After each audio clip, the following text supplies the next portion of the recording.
Pangalan niya, Dong Han. Ang first name niya, Dong. Ano yung Dong? Dudong. Pera. Ay, pera pala. Si Dudong. Ako, Hindi abi yan na ako Bisaya. Dudong. Ito pong suot ni Dong Han, napansin niyo kulay nga, Yellow blue. dilaw. So, yellow silk po ito. Ang yellow silk, sabi ko, rare at mahal, kaya mga royalty dati sila nakakasuot ng dilaw na silk. Yung mga blue at red na yan, dyed lang po. Pero yung yellow talagang natural. Yan. Siya din yan, si Dong Han, si Dodong. Si Dudong. Asawa ni Marian daw si Dingdong. Okay, ito na. Ito naman. Guys, makahanap niyo si ano. Sabi po kayo dito. Si Inday. Sinde. Hanapin niyo si Inday. Uy, ba't nandiyan si Gloria? Ba't nandiyan si Gloria? Yes, narinig niyo po yung APEC? Ah, yeah. Yes, APEC po ito. Kaya kasali tayo sa APEC Summit. Ito pong year na to, 2006. Tagal na. So, si GMA po president natin. Pero ito ang pinakasikat, itong dalawa. Bus at saka Putin at si Bush ng Amerika. So, siya pa president noon. Ang Vietnamese po, kasi sa Hanoi ito ginanap. Hanoi. Capital ng Vietnam, siya ang host. Yung Vietnam president dati. Dilaw siya. Dilaw. Yellow silk siya. At ang damit po pala dito sa Vietnam, kung palagi niyo po ito nakikita, itong damit na to, aoyay ang tawag. Aoyay. Aoyay. At napansin niyo po, ang aoyay pwede rin lalaki. Pero very few occasions lang ang lalaki nag-aoyay. Engagement, kasal, pwede sila. Pero mga babae, kahit saan po. Pwede kung magsisimba, ganon, naka-aoyay na sila. Okay, pants naman po yan sa ilalim, kaya very comfortable. Kaya ang lalaki nakakasuot din. So, naka-silk lahat yan sila. Si Vietnam, naka-dilaw. Ito po talaga ang napakita lang. Narinig niyo po yung APEC 2017? Yes. Sa Danang po yun. Kaya may APEC Park ang Danang. 2017 yun, ito 2006. At noong 2017, si Digong po ang president natin. Siya ang nag-represent. Okay? So, dere. Dere. Dito naman po tayo. Ayan si ano. Ito sa timba. Pasok po, lapit po tayo dito sa, pwede rin dito sa likod para po makakita ang sama niya. So, may papakita po Ano ba kami tawag dyan? ibang paraan ng pagtanggal ng silk galing sa kukun. Pero ang kukun po na gagamitin natin dito, kakaiba siya kasi, ano po napapansin niyo? Mas malaki, yes. Kasi po kung ganito lang, medyo maliit konti, ang sa loob niya isang uod, ito, dalawa. Kaya ang tawag po, single cocoon, double cocoon. Ganun lang, okay? So, ito po nasarap niyo pang double cocoon. Papakita ko po paano natin i-extract ang double, okay? So, pakukulaan po natin to, ito na itsura. At dahil malambot na yan, pwede na yung buksan. At dahil double nga siya sa loob, Dalawa. ito niyo po dalawa. Yung pa ang tawag, ito sabi ko ang pwedeng kainin. Tinatanggal. Tapos, binibenta po na nakita talaga namin binenta sa mga supermarket. Yan. So, yan. Pwede pong boiled, diretso kainin after boiling. Pwede rin prito. Ganyan. Oh, pwede rin prito na siya. Murag, parang pulutan ba? Mas lamig, crispy Mas kasi. lamig. Ito, meron pa. Dalawang itim na ito, dumi po nila. Dumi. Hindi po nakakain yan.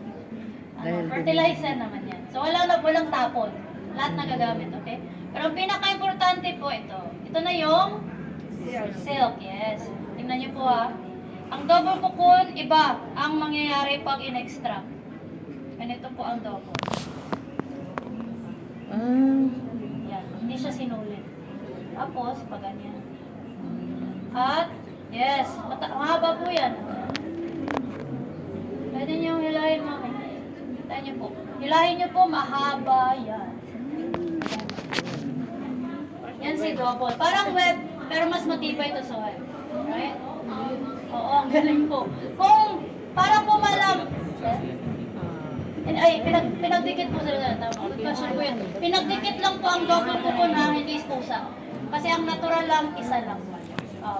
So, pag dalawa sila, mas maraming silk na gagawa sa isang cocoon. Kaya po, para maintindihan nyo kung gaano nga kahaba ang mga cocoons, yung single lang, yung isa lang siya. Sa ito, 1,000 meters agad na po ang makukuha silk. Ang haba, no? So ang double, Mas ano. double din ang haba. Kasi dalawa silang gumawa. At ang purpose din, iba. Yung makita nyo po sa labas, ang magiging sinulit, damit, tela. Pero ang double po kung ganito lang, lalambot po ito pag na-dry, magiging fillers po ito ng comforter. Nasa loob. Yung malambot na parang palaman ba? Ano yun? Pwede yun, of course, ang mas common ay Dami cotton silang na ano dito. comforter. Pero pwede rin po siya. So, ayan po ang single at double. Okay? Cocoon. Cocoon. Okay, so hindi pa tayo tapos. Ay. Dire. Dire. Nakikita niyo po ito, narinig niyo po yung Silk Road? Silk Road, Silk Trade? Ngayon pa. Yes. Kasi po, di ba wala pang pera dati, uso pa ang trading. So, tinrade ang silk sa iba't ibang bansa. Sinong nagsimula ng silk? Hindi po Vietnam. Malaking bansa. China, guys. Made in China, pati silk. Chongkok ang China, nakita niyo yung Chongkok. Yan po ang pangalan ng China sa Vietnam. Ang Pilipinas po yun. Philippine lang po talaga tayo. Yun ang pakialaman yan. Kasi ganyan talaga yan. Hindi po yan wrong spelling. Ganyan po talaga ang ano nila. Spelling nila. Kasi may iba't ibang way sila ng pagtawag sa bansa. Philippine, mahirap po ang pronunciation ng letrang S sa dulo ng mga salita nila. Kaya walang. Kaya po yung pangalan ko din, Grace. Gray lang. Kulay lang ako dito. Gray lang tawag nila sa akin. So, di ba, wala pang pera. Tinrade ng mga Chinese ang silk sa Vietnam. Kasali po ang Vietnam sa silk trade. Tapos, dumaan po sila sa iba't ibang bansa hanggang ito. Anong bansa po ito? Ando ang pangalan. Yes, India. Ando ay India. Currently, guys, second largest silk producer in India. Number 2. Pero ang number 1 talaga, China po ang number 1. Ang Vietnam, pang-apat po sa silk production, pero ang highlight talaga dito, kulay yellow po na silk. Kasi po kahit ang mga Indiano na guest namin pumunta dito, sa dami ng silk sa India, first time pa nila nakakita ng yellow silk dito sa Vietnam. Konti sir, konti sa China, pero sa Vietnam ang dami po talaga. So, ito po yung ruta na ginamit ng mga Chinese pang-trade po ng silk. Kung pangat-apat pa ang Vietnam, sino daw ang pangatlo sa silk production?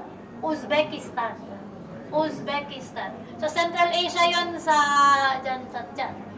Kasama ng mga Kyrgyzstan, Kazakhstan, lahat ng Tan. Na nasaktan. Lumipat na dyan. So yan ang silk trade na Chinese po nagsimula. Ang tagal na po ng silk 3 to 5,000 years ago na discover po ang silk. So, kung kunayan po natin ang silk, guys, yan. Yan, excuse me po ha. Moni, ito yung mga pang kulay. Yes, Filipino, alam natin to. Panlad. Aswete ito, yes. Ito nga yung Panlad. panlad.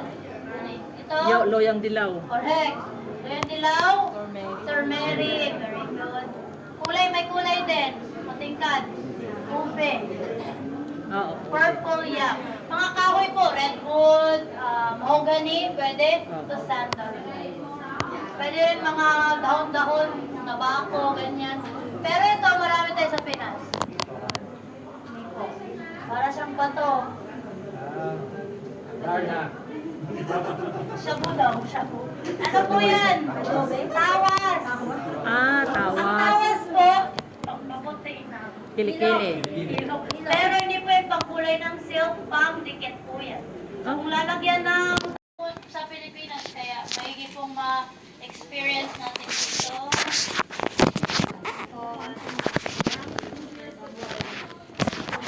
Buhaya maroon. Sabi ko nga na, ayan, kung marami sa palihan. Narinig ko nga maleta daw. Bala. Ano talaga. So, po tayo. May mga seats po dito kasi dito po sa side, yan, mapipil niyo po yung actual texture ng silk. So, Kayo dito na sa dyan. side. Dito na kami. May nagsiyan.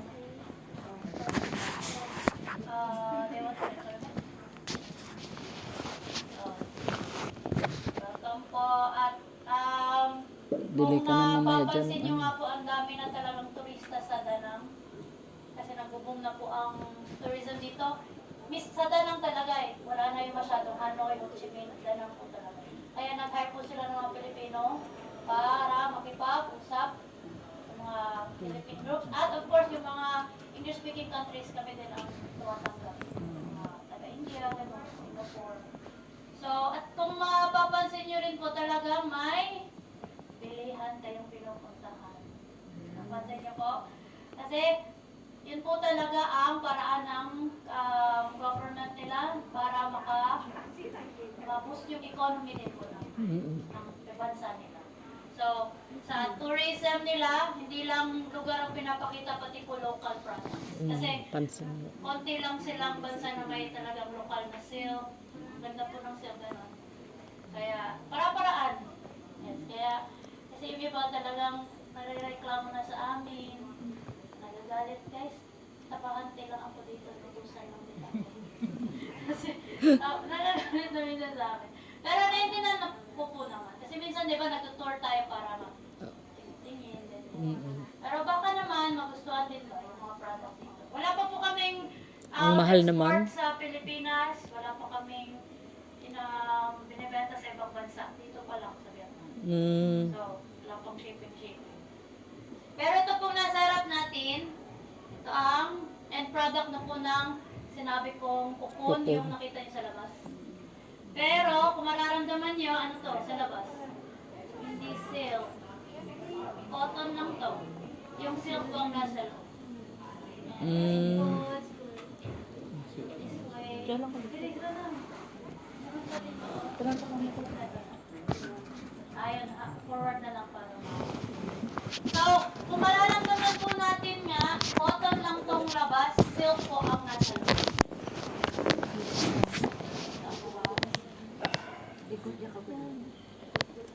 Papakita ko po yung silk. Ito po. Galing sa double cocoon. So, yung cocoons po na ginamit dito, 10,000 piraso. To make this, ano po ito? King size. So, ang dami pong uod. Nagsakripisyo. Hindi ako nagpatay nun.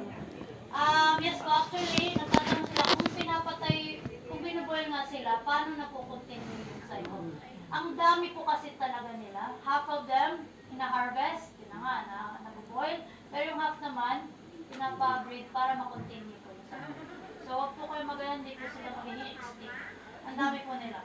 So, ito, silk po ito nasa loob, lahat. Silk po yan, puro. Sa Pilipinas, marami sa atin cotton or synthetic yun. Yun ang madami sa atin. So, ano nga kaibahan? Ito po, may experiment lang kami saglit. May assistant. Wala pag nakakaluwag-luwag na guys, may assistant.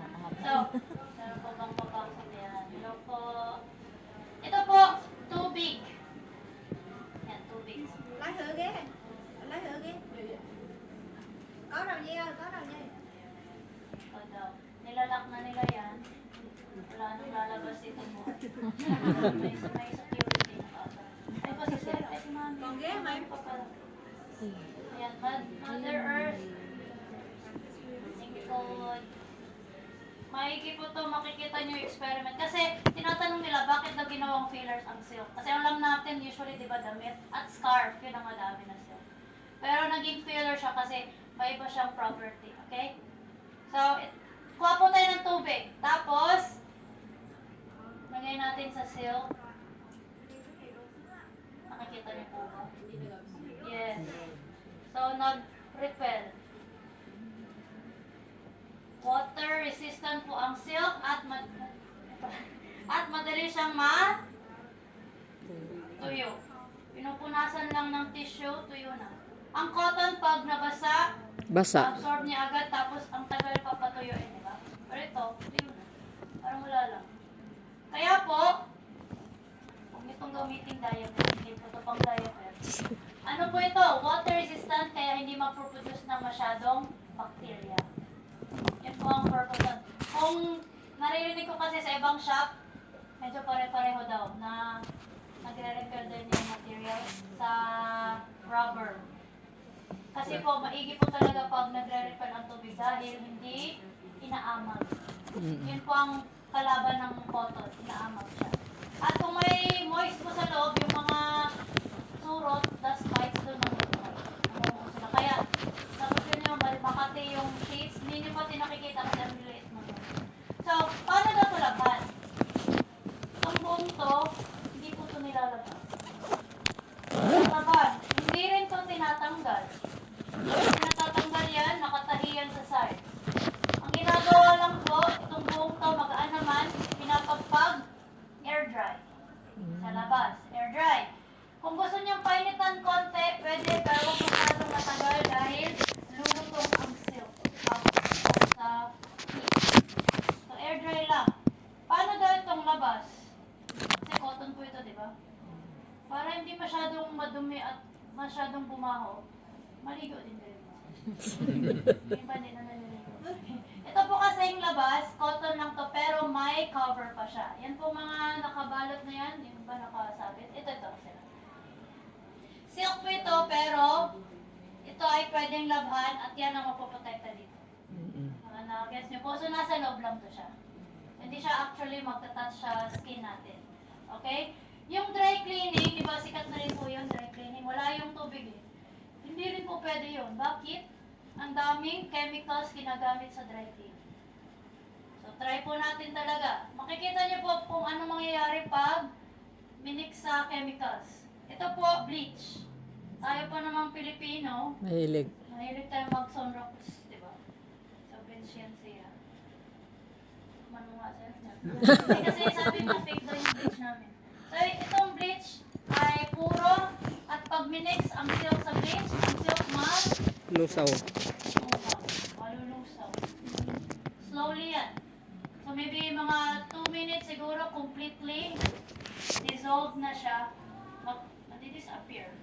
Si silk. Kasi kakainin siya ng Chemical. chemicals po. Kaya, hindi rin po pwede dry cleaning. Okay? Sasabihin naman na, maselan talaga siya, no? Hindi, huwag nyo na lang gamitin. Maigi po talaga ang silk sa pagtulog, apakaganda. Kung sasabihin niyo po mainit ang silk sa Pilipinas, legit yun na concern. Yun din ang naisip ko dati. Pero ang totoo po niyan, ang silk pala, thermal regulating. Ibig sabihin, oo, magbabaliktad. Kung mainit, cooling, kung malamig, warm. Mainit. Kahit po winter, kung nakabase na tayo sa States, mga ganon, warm po ito kahit manipis. So, ganyan po ang silk. Kaya po talaga siya pwede. So, sa Pilipinas, huwag po kayong mag-alala, aliwalas po ang silk. Kaya, sa Middle East, napapansin niyo yung mga nakasilk na mga Arabin. Kasi, presko sa katawan. Okay? Pero ito po ang highlight sa Vietnam. Specifically sa Vietnam. Ang dami po ng dilaw na silk, di ba? So, itong labas, cotton lang. Kinulayan, pero ito yung nasa loob. Ito po yung talagang natural na silk, na yellow. So, maigi po talagang ma-feel nyo to. Hindi po enough na tingnan lang. Yes. Ang lambot. Ang lambot po talaga ng silk. Malambot din naman ang cotton, pero magaspang. Ang silk, madulas. Yan po talaga ang property ng silk. Kakaiba. Parang nga daw ang balayibo ng mga aso, pusa, ganon. Kasi organic po talaga ang silk. Galing sa animals yun. Kaya parang mga balayibo. So, it happens to 99% off. Wow. Ano na lang sasaburin ko yun? Hindi. Talaga namang, okay. Of course, alam ko yung iniisip nyo. Pilipino din ako. Silk sa atin mahal. Lalo na po kasi kung binibenta sa Pilipinas, mahal po ang silk. Pero ito po, lokal dito, kaya ang bahala sa inyo. Huwag ka mag-alala, Irene. May discount ka dyan. Kayo. Alam ko natutrauma na kayo eh. Pero guys, relax lang. Relax. Ganun din ang sabi. Siya ang bahala. Kami magbayad. Wala kaming script. Yan eh, di ba? Hindot kayo. Ang kaibahan din po, of course, kulay. Mas mahal din, alam nyo na yon. Doble po ang value ng silk, na yellow silk. Doble po talaga kasi rare siya. At ang yellow silk din, mas malambot konti.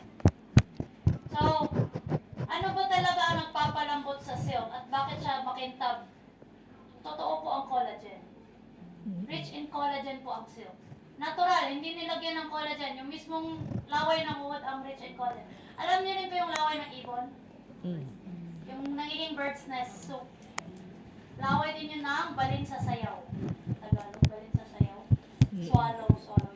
So, mga laway nila, buti pa yun. Nalalabayan. Laway ng tao. Laway ng tao, napapanis minsan. Kaya, pasilita din kayo dyan. Okay, spread mo natin. Ang ganda po na ito. Manipis lang. Manipis, so very manageable po ito. Maganda po ito sa Pilipinas. Hindi mainit. Okay? So, ito yung nasa loob. Nasa loob lang to ha. Kasi ito yung labas. Ito yung silk na cover. Papakita ko. Kani. Sa ilalim, yun, may opening.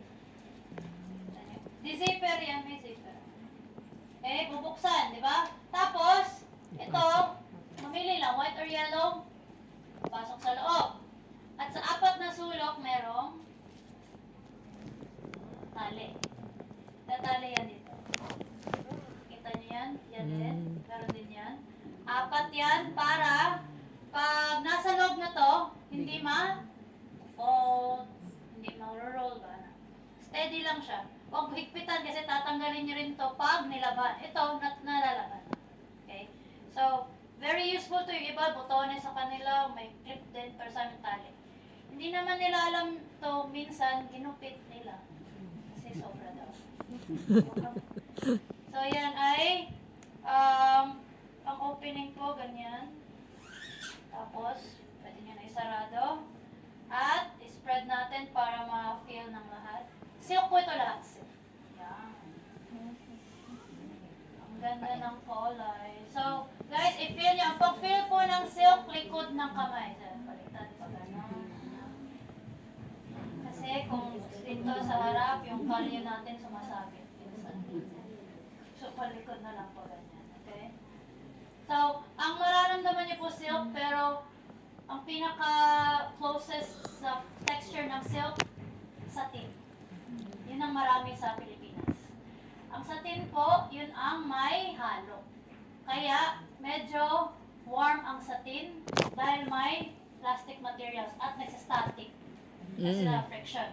Pero ang silk puro, yun ang malamig. Kung, yes po, malamig to. Tapos, malamig po kasi sa katawan, mas nakakakalma ng cells natin. Yun ang nabibigay ng hindi.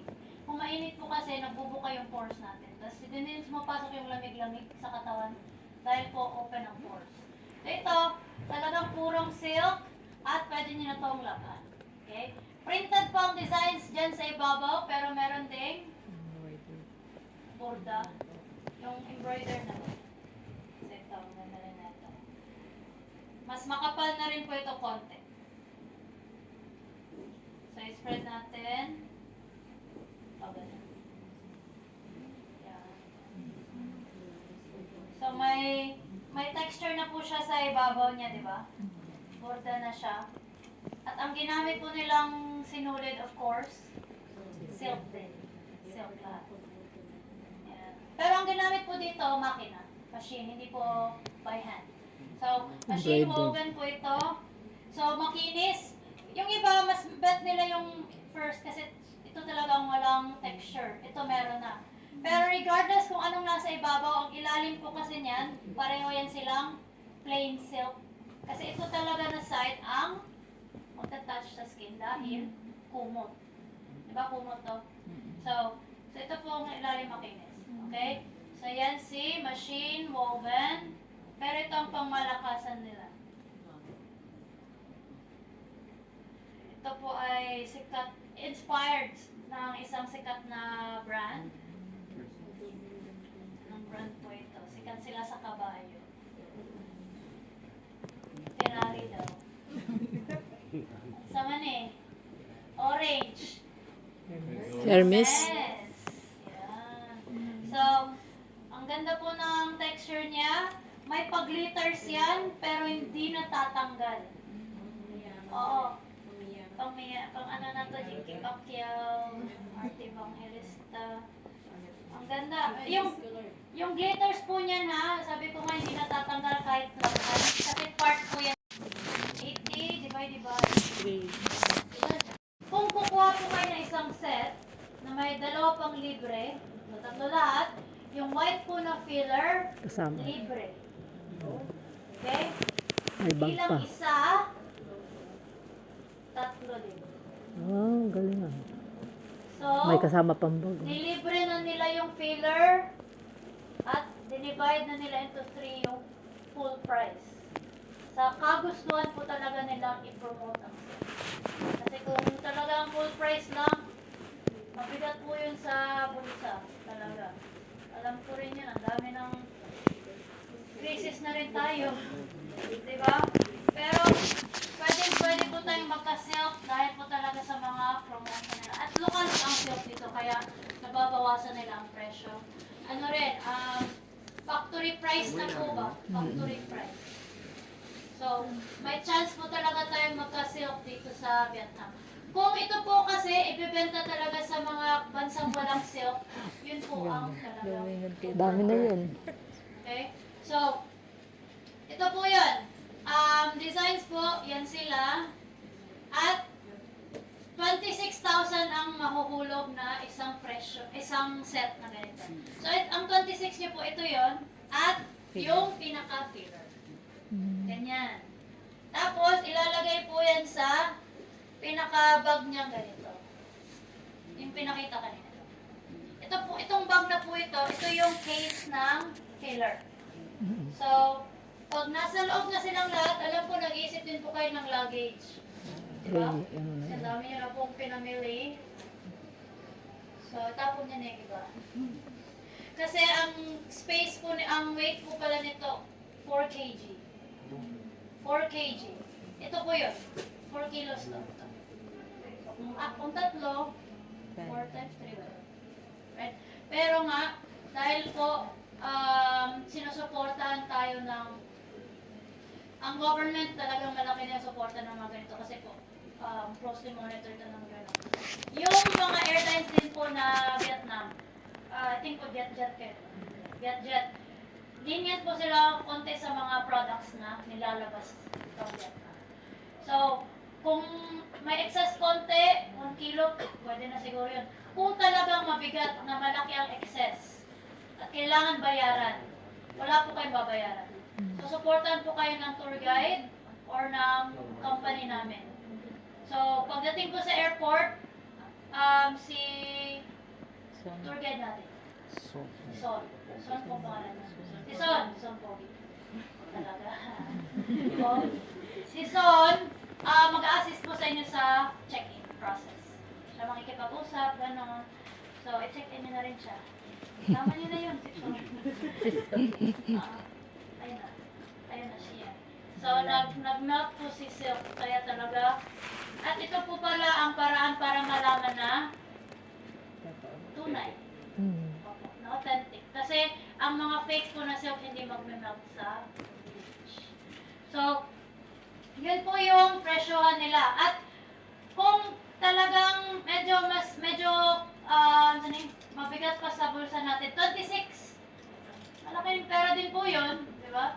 Marami na tayong magagawa nun. Meron silang budget meal. Budget meal. Ito yun. Naalala niyo po. Ito. Yan. Ito po. Yung machine printed. Yan yung unang line. 4 na kulay. Part din po ito ng promotion nila. So, pag buy one get two, itong printed, magiging 14 ang isang set. 14,167. May libre ding filler. Oo. So, yan po yun. So, may 4 po na kulay at libre po. Kung medyo, ang disclaimer lang po kasi nila, ito pong si machine printed, medyo manipis. Kung doon tayo sa may konting kapal na ito, pero hindi po ganong mahal, hindi ka presyo ng Hermes. magiging 17.5 pag buy one take two. So, dalawa na lang. Only two colors? Okay. Pero tatlo po ang kulay. So, yan po ang pangalawang line. Yan po ang machine woven. At kung, baka naman, guys, ito pong nasa blue na packaging, ito po yung level ng Hermes, yung may design Hermes, na may pag-glitters. Ito yung packaging niya. Kung doon na tayo sa level 1 and 2, yan silang nasa plastic na packaging. So, yan po. Talagang binabaan po nila ang presyo. So, ito yun, oh. Kung doon lang po tayo sa 14, ang ganda rin po ng kulay. Wala pong 14 mil na buong set sa Pilipinas. Guys, na silk. Hindi po 14 lang to. Naku. Ito, oh. Ayun. So, 14 lang din po ito. Yan ang design niya. Blue. Tapos, ito, may mga floral, di ba? Floral design. Maganda, maliwanag pa rin kasi may white siya na accent. Kung gusto natin hindi masyadong feminine na floral, ito po yung classic na design. Tingnan niyo. Ayun. Ang QR mo lang? QR. Free bag? Yes. Dalawa pong set sa inyo. So, dalawang ganito.